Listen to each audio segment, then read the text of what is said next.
And don't forget to watch us. We are on your computer, your mobile device. Just head on over to SuperTalk TV. Today we get to shine light on a really cool thing that happened at the University of Mississippi. Not just the fact that track and field took all the wins this past weekend, but they are up to some good things too when it comes to securing some scholarships. And so we've got Trey Skelton. He is with the School of Applied Sciences, but there's a scholarship that's honoring one of the local chefs there, John Currence. And they are helping students in the Nutrition and Hospitality Management program, which as a dietitian, Trey, just sort of makes my heart flutter just a little bit. So welcome.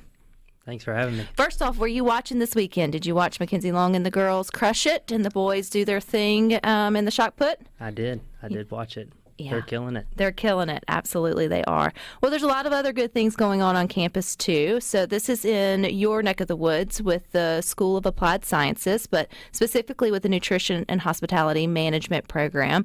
So how did this get started? How did the idea of starting a scholarship to benefit those students in the name of John Currence come about?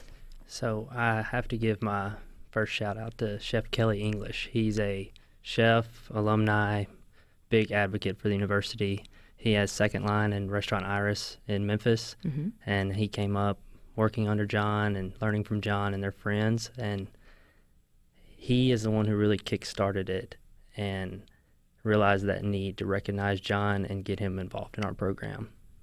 Because obviously part of what the Nutrition and Hospitality Management program is introducing students to the next level for careers, whether it's not all go out to be chefs, not all, and even though that's not what you think of in terms of dietitians, I still had to take those classes because you still have to learn to run restaurants, how kitchens work, safety, the business side of it, sort of all of those things kind of wrapped in.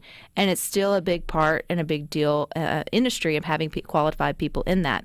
So in terms around Oxford, do people know Chef Currence? Does he have restaurants, or in terms of locally, how is he connected to the community of Oxford?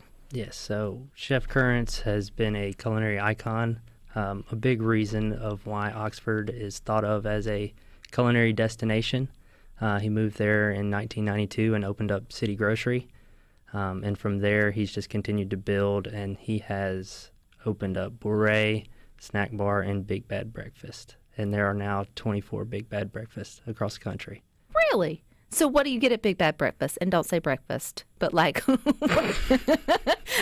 know you're not getting lunch and dinner necessarily, but is it a full scope buffet type breakfast, or is it just more of college style, get your hot breakfast quick? It's more of a sit down breakfast place. It's your menu, sit down, get waited on. Okay. Well, that's cool. I hadn't heard that has been that those have been growing, and hopefully they're coming to an area near one of us or me. Obviously in Oxford, meant here in Central Mississippi. So this was kind of a surprise for Chef Currence, right? Did he know that the scholarship was happening in his name, or was it more like he didn't know how fast it was moving? To my knowledge, he had zero awareness that it was going to happen. It was supposed to be a surprise, and I'm pretty sure it was. So we had. I was are we supposed to keep it because the cat's out of the bag now? No. Okay. It's done and ready now. But we had a surprise event actually to recognize him, and Mayor Tannehill was there also and recognized him with a certificate of achievement.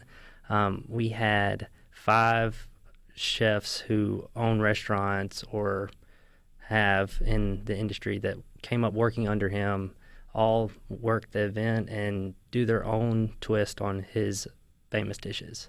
So that's Kelly was one of them, Kelly English from Memphis, and then Vishwesh Bhatt is the chef at Snack Bar and Big Bad in Oxford. And then Hunter Evans from here in Jackson has Elvy's and Mayflower Cafe now. Austin Summerall has White Pillars in Biloxi, and then pastry chef Austin Agent from Knoxville, Tennessee. They were all there doing their thing. What were the menu items of Chef Currence's were they trying to recreate with their own spin? We had braised short rib. We had shrimp and grits. Had to have shrimp and grits when you talk about Chef Currence. And then we had some Austin's own spinoff on chocolate hot cakes, like devil's cake, I guess is what it's called. All sounds delicious. All sounds like a really good time, but also sounds like a man who's definitely given back to his community, and it's great to be honored with a scholarship. So what was it? How did he take it? How did he take it when he heard now he's got a scholarship in his name? He was floored. He was so happy. Really, he had absolutely zero clue it was going to happen. I don't think that it's ever even been mentioned. So again, shout out to Kelly for bringing that and giving it to us and helping us get it.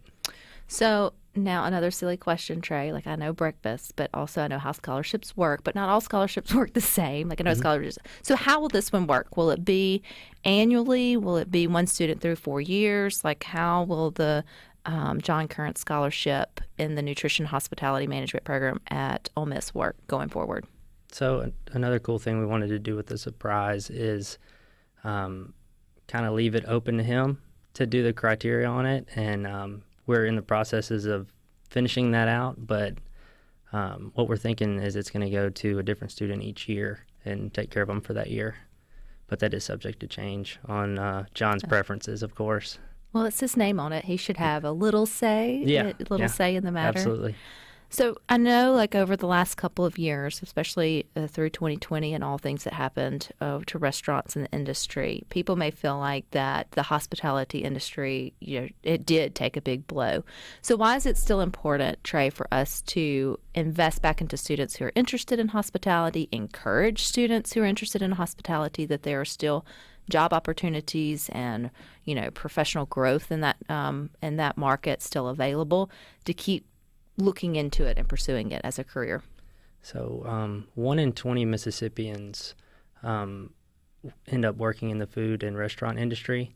So we will take great pride in our program and being able to educate and build up these leaders for that industry. And if you're looking for motivation, you can look no further than Hunter Evans here in town. He was a semifinalist for the James Beard Award last year for Best Chef in the South and a finalist this year. Yeah, you don't have to look far in your corner of Mississippi to find chefs that are just up to good things. And I think, when you look at local chefs too, they're also pouring back into their communities. They're getting local things from farmers or from markets and bringing it in. They're supporting, what's going on their main streets and sort of outside of that. So it makes sense that we should continue to sort of encourage that. But again, in hospitality and management, not everybody walks out a chef, right, Trey? That's correct. So what would be other specific interests if someone had, can you be a restaurateur and not know how to turn on the burner? Yeah, absolutely, you can. And that's kind of the other side of the Nutrition and Hospitality Management Department is you're working on that culinary side, but you're also working on that hospitality management side and learning how to run the ins and outs from a management standpoint. Where you're not necessarily in the kitchen, but you're managing and directing in that way. So for the kids who have waited tables or, been in the back of the house or the front of the house, and it's like, you know what, I think I like the way this works, but I don't see myself cooking, there are still lots of opportunities in that field for folks to find fulfilling and busy careers, I would say, Trey. Absolutely. Chef Currence, I don't believe, is in the kitchen as much anymore with all of his different ventures he's in. So he's kind of made his way out of it also. So he's more of a manager now as well. So where can we go? I know it's just been released. And so folks listening, if they've got kids, all thinking about scholarships for 2025 and beyond, but where can we go to at least keep up with it, or, maybe find more information about the hospitality management program there at Ole Miss? Yeah, so you can, if you're looking for information on the program, you can look at the Ole Miss School of Applied Sciences webpage. If you're looking to possibly contribute to the John Currence Scholarship, you can go to the Ole Miss Gives website and start typing in his name, and it should pop up with an allocation code for you. And then if you have any more questions in between, you can reach out to me directly. And if you were going to eat at Big Bad Breakfast, what do you order, Trey? I'm more of a classic guy. I'm just going to get the 2 eggs, biscuit, bacon. That's me. That's okay. That sounds like a delicious breakfast as well. And do you know which restaurant of his in Oxford we can get a shrimp and grits? Because that sounded delicious. City Grocery, Bourrée. See? All right. Good deal. All sounds good. All right. Well, I appreciate your time, Trey, and I hope folks go and check that out. And you'll have to let us know who the first recipient is, and maybe we can get them and Chef in to talk about Awesome. that. Absolutely. Thanks for having me. All right. Y'all stick with us. We got more for you coming up next.